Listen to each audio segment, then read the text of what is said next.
Good morning. It's a beautiful Sunday in January. The sun is shining. The birds are, I think, chirping. I don't know. But I feel like it's a perfect day to spend doing something that I really, really love. I have a lot of time to myself today. My boyfriend's out of town. My best friend is out of town. It's a really good day to have like a self-care, self-love, self-date day. To be perfectly honest with you guys, I have been so behind on my reading already this year. I'm going to blame a couple things, but ultimately it's just kind of a state of mind. I read a handful of books in December that I did not like, and I DNF'd 2 of them. That always sends me into a mini slump, but the fact that I did like 2 back to back was pretty catastrophic. Normally I feel very invigorated at the start of the year, but this year, every piece of news that has come out has been like absolutely horrible. And I think when you're like consuming that every day, it just makes it hard to focus on the things that you do love and bring you joy. At the same time, that's kind of exactly what you need to do to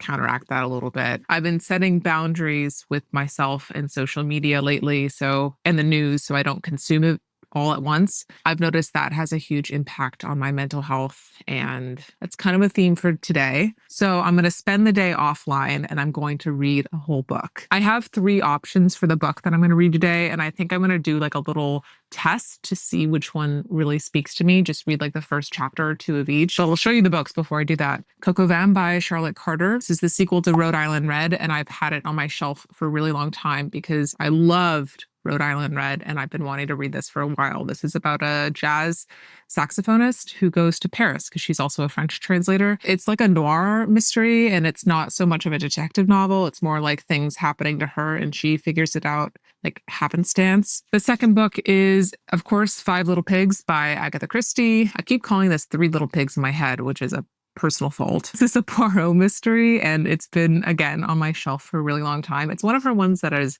I know, like really popular, but I still haven't read it yet, which is surprising because I've read like all of her big name ones. It's also surprising because this is like an art theme, or it's about an artist, and usually I latch onto that. Anytime there's like an art theme in a crime novel, I'm there. The third one is The No Mask Murder by Akimitsu Takagi. Japanese locked room mystery, very surprisingly skinny book. I have a number of Japanese crime novels on my shelf, but this is the skinniest one, and it's also the one that intrigues me the most because it's locked room. And as we all know, that's like the best trope, right? So that's the 3 books. They also kind of go together.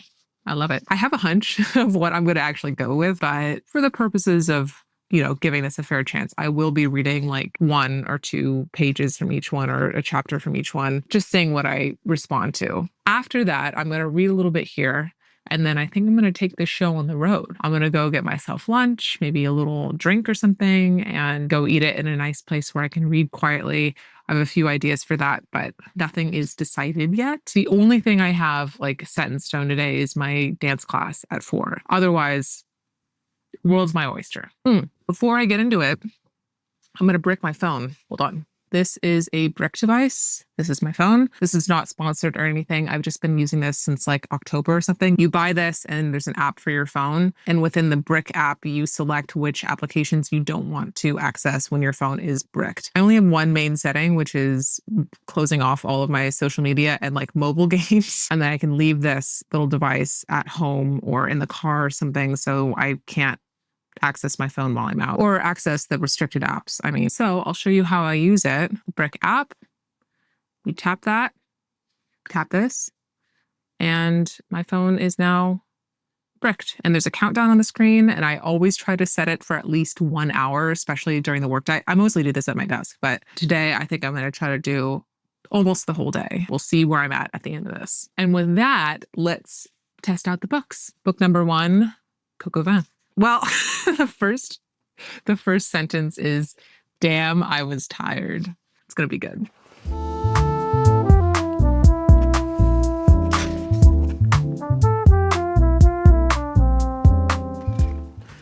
Okay, that was like 10 pages. I have a good feeling about this one, but I will give the other 2 a try. Next up, 5 Little Pigs. I love Christie because so much of it is dialogue. If you're just like skimming the page, there's a lot of white space because there's just a lot of dialogue. She doesn't do a lot of description or anything like that. I love her.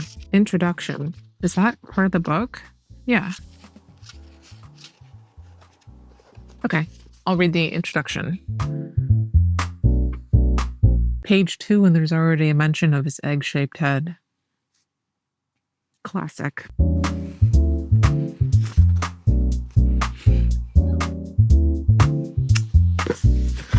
Well, that's just setting up the premise of the book, which is a good one.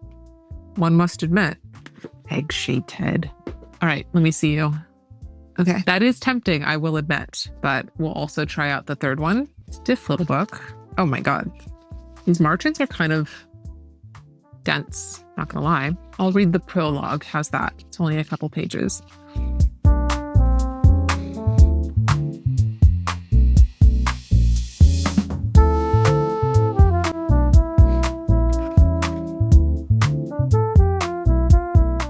Well, we've got a 200-year-old curse in a no mask. This was published when?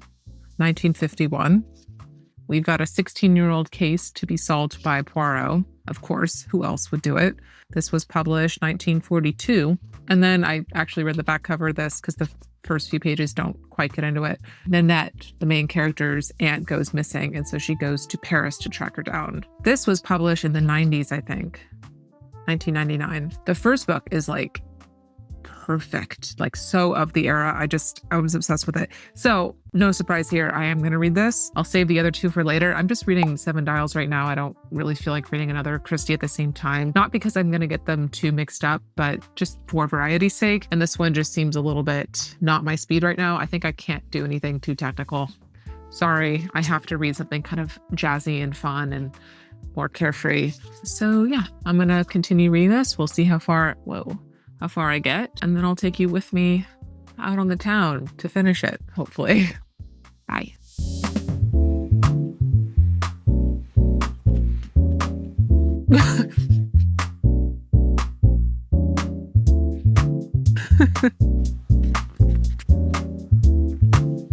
Check this out.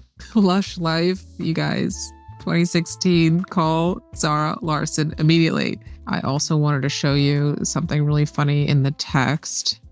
I love the way she writes, and here's a good example. She's in Paris talking to a French woman who's pronouncing these names, and she includes the French pronunciation of their names. So instead of John Lee Hooker, Jean Lee Hooker, Hopkins instead of Hopkins. It's very cute. I love the way that she is kind of playing with the language. Anyways, I'm about halfway through and I'm ready for lunch for sure. I'll also show you that I've been bricked for an hour 39.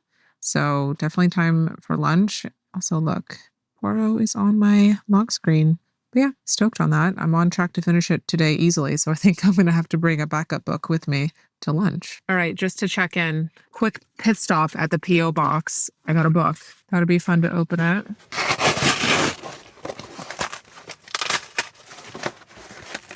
Oh my God. This one is so cute. Okay. It's called Cross Your Heart and Hope He Dies by Jenny Elder Moke. I've been seeing a lot of these rom-com murder mysteries pop up, and this is definitely one of those. Luxury yacht, kind of a bookish, book-adjacent crime. So it's very cute. I think this is out now. Yeah, out January 20th. So cute. Very, very cute. Looks fun. Also, to just kind of check in about the book that I'm reading. Like I said, I'm like halfway through it. Very good so far. I'm enjoying it just as much as I thought I would. I'm a little bit worried at this stage in the story that something is going to happen in the book that is similar to something that happened in the first book. Try not to give any spoilers. I just don't want the same like twist to happen. I don't think it will. I have a little bit more faith in this story. I will also say that it is just such a joy to read a book that is just filled with joy, because the whole premise, Nanette Hayes is our protagonist. She goes to Paris to try to track down her aunt who went missing after claiming that she was in some sort of like serious danger. The way that Nanette talks about Paris, the love that she has for the city, that she like cries when she gets there, it's very wholesome in a way that like the book isn't marketed as cozy by any means, and it's not. It's like a more of a noir, I would say. But like she is so cute to like love this city that much. And then when you read something like that with just infused with so much joy, I don't know, it's very like warm and fuzzy feeling I have right now. I'm about to go do things that fill me with joy and go to beautiful places that I don't think I'll cry, but I'm going to enjoy quite a bit. I'm also starving, so let's fix that.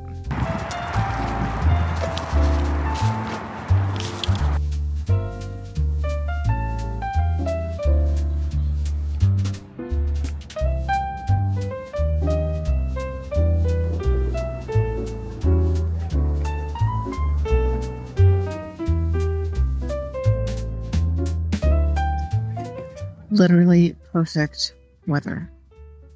Can you believe it? It's so pretty. Okay, I'm officially 100 pages in to the book. Excuse me. I'm going to take you guys on a little journey. Little fun little trip because I have a little bit more time before I have to go to dance. So see that hill there? We're going to go up there. You can't see it from here, but we're going to go up that hill a little bit farther in. There's the ocean. That direction. Also checking in, it's 2:53 and I've been bricked for over 3 hours, which is not bad for a Sunday. We're going to the library. They used to have a coffee cart out here in front, which I was kind of hoping to get, but I'm not seeing it. But anyways, there's a bookstore, so I'm probably going to go in there and also check out the patio. I'll show you.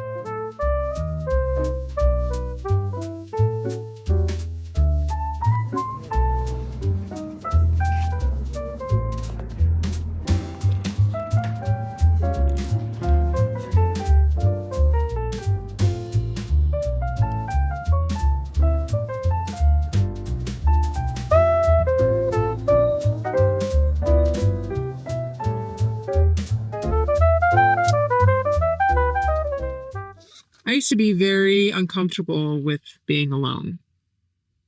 And it's so funny now, being 30 and thinking about the way that I was when I was 20, a lot has changed.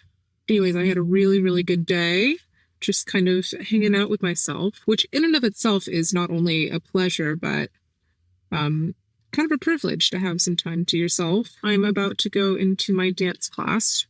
That's not obvious. I've changed. Oh, this clip.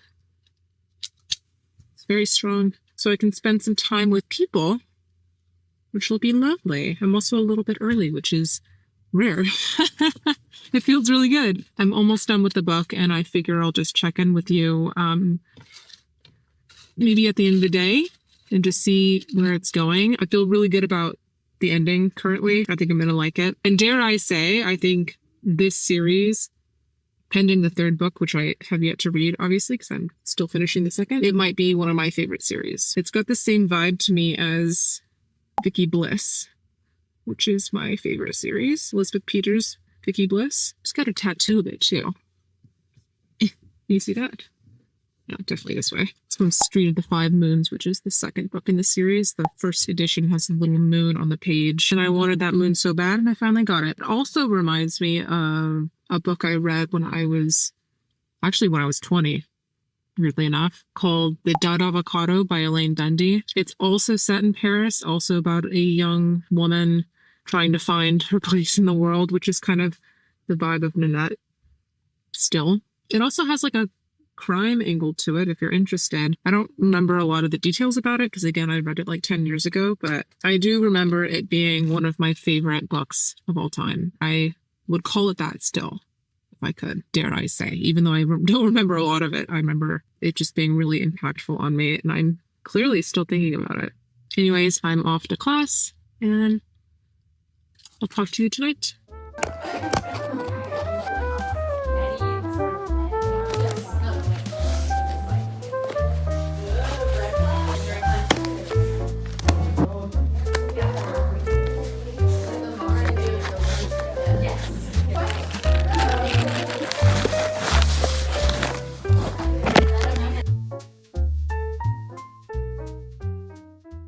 Final update, I have finished the book.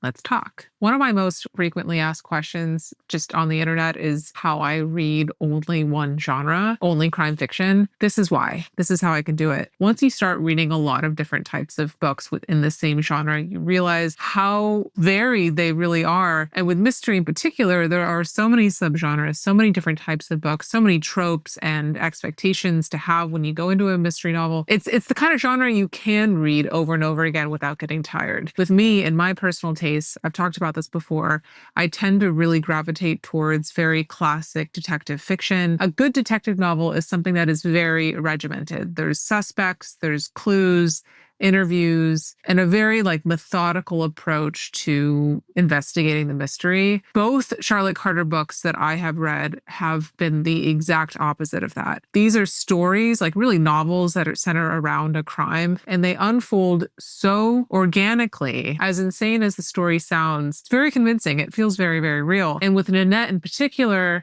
I feel like it's really difficult to write a character like her. It's in first-person POV, and you get the sense reading from her viewpoint that she is very smart, very capable, very clever, and also the biggest idiot to walk the earth. She makes some of the most insane decisions where you can't really agree with it, but because you see the rest of her perspective, and also because she's just a really likable person, it's not infuriating. And I can't say the same about a number of other mystery protagonists where they've made poor decisions and it's infuriated me. Her poor decisions are okay because I like her and I get it. She kind of justifies it in her own way. I think I mentioned earlier the similarities between this and Vicky Bliss. Both Nanette and Vicky have this kind of irreverent outlook on life where they go through life, and both the books themselves, the crime unfolds in a way that's not methodical. That's very almost happenstance the way that they investigate it, which is funny because I love these books, and yet this is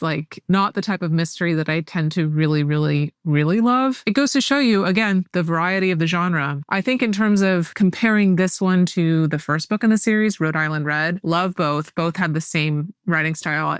I'm very glad I picked this because I just knew that was the writing that I needed right now. I think I might prefer this one just because it's set in Paris, and I don't know, there's something really fun about the way that she talks about Paris, her joy for the city, her love for the culture. It's infectious. And I found myself today, especially going out and being yeah, it is a beautiful world out here. It's funny how you read a book and you absorb it, you internalize it. Fiction creates empathy. Fiction creates joy. Who knew? Anyways, I love these books and I think that you would too. And they're also, again, very, very short. The third one, this is very dangerous. The third one is called Drumsticks. I got this copy at Murder by the Book in Houston, which I saw as a sign from above that I should finish this series, even though I was going to do it anyways. Shoot.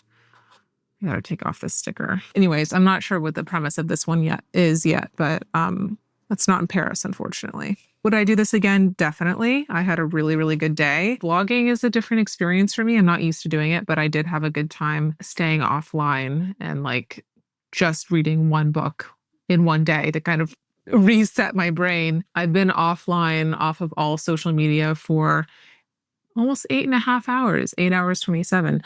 That's awesome. That's really cool. Again, not sponsored, but if you're interested in Brick, I mean, I'm sure there's similar devices out there, but Brick, I've been really, really loving this. I almost don't want to unbrick it until I'm tomorrow even. I won't do that because I do have to check my stuff. But thanks for joining me. I hope you had a really lovely day with me or on your own, whatever. And yeah, happy sleuthing. Bye.